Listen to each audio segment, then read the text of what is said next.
Hello, everyone, and welcome to 100's Football Sports Talk Radio. I'm your host, Logan Landers. Today, doing an NFL Week 2 game preview between the New Orleans Saints and the Tampa Bay Buccaneers. So, if you enjoy this video or so the podcast, please like, comment, share, and subscribe. The battle of the NFC South. Let's get into it. Let's talk about these Saints. We know last week they had a war with the Falcons, coming back late, scoring 17 points in the fourth quarter to get the win in that one, 27-26 on a game-winning field goal by Will Lutz, 51-yarder. It was good. Let's talk about this team. Jameis Winston, back from injury, 23 of 34, 269 yards, 7.9 average, 2 touchdowns on the day, no INT, sacked 4 times. Overall, very solid day. Glad to see him back on the field. The running game picked up also 19 carries for 151 yards, close to an 8-yard average. 1 touchdown by Taysom Hill. 4 carries for 81 yards, good for a 20.3 average early on the season for him. Alvin Kamara, a bit of a slow day, 9 carries for 39. And Mark Ingram, the wily vet, 4 carries for 22. The receiving game leading the way was Jarvis Landry. 7 catches, 114 yards, good for 16.3 average. Michael Thomas, also glad to see him back on the field. 5 catches for 57. And Jawan James right behind him, 2 catches for 43. Thomas was able, even though the yardage wasn't there, he did get the 2 touchdowns for him. Looking at this team, they did have 2 fumbles on the day. They lost one of them, but they did recover 2 more. As for the defense, like I said, they stepped up really big in the second half. In the second half, they only allowed 10 points in the ball game. Pete Werner led the way with 13 total tackles. Behind him was Marcus May with 9. That's something the Saints do need to work on. No sacks in the ball game against the Falcons. And also they had, in terms of pass defended, they had 2. And they had also 2 tackles for loss. Also, no INTs for that defense. So got to get turnovers ready to go, hopefully, this week against Tom Brady. Speaking of Tom Brady, let's talk about him. Let's talk about these Buccaneers. Got the win, we all know, against the Dallas Cowboys, 19-3. Now, as for the offense for this team, Tom Brady, 18 of 27, 212 yards, 1 pick, 1 touchdown, 2 sacks on the day.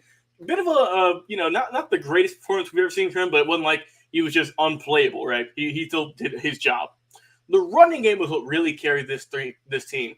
33 carries, 152 yards, 4.6 average. Even though they got no touchdowns, unfortunately, Leonard Fournette deserves a tip of the hat. 21 carries for 127 yards, a 6-run average. Looked absolutely tremendous. As for the receiving core, leading the way was Mike Evans, 5 catches for 71 and a touchdown. And also Julio Jones, the new face on the team, 3 catches for 69 right behind him. Chris Godwin, 3 for 35 right behind him.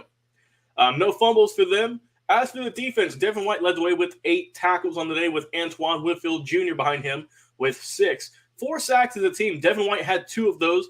Anthony Nelson had 1, and also Vita Vea had the other sack on the day.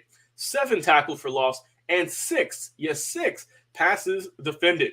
Antoine Winfield also got an INT, good for 15 yards. So they were clicking on all cylinders. Scored in every quarter but the fourth, but at that time they really need to. Their defense was shutting out the Cowboys.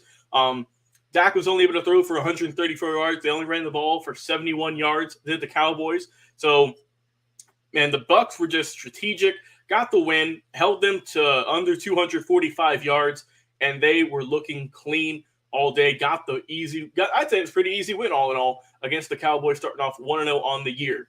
So in the battle of 1-0 versus 1-0, I'm going to go with the early advantage in the NFC South. I'm going to go with the Saints getting the win of this one. I think the Saints, they had that resilience. They looked really good. I'm expecting the defense. That's the thing I'm expecting. I expect the defense to take a big step up in this ball game here. Maybe get to Tom Brady. You got to put pressure on him because it's going to be hard to pick him off. So get some pressure on him, and we'll see what they can do. So I'm going to go with the final score in this one. Kind of a lower scoring game here. I'm going to go with the Saints 24 and the Bucs 17. Love to hear your comments on Facebook and YouTube. We go live each and every single week over there, of course. Check us out on our podcast every single day, Spotify podcast, iTunes, iHeartRadio, or wherever it is you listen to our podcast. Thank you so much. Please enjoy some college football, enjoy some NFL football, and also go check out our channel. We've done a bunch of game previews, draft prospect specials, and so much more to get you ready for each and every single football week here on the channel. I've been your host, Logan Landers. Have a great day, everyone, and we'll talk to you again on another episode.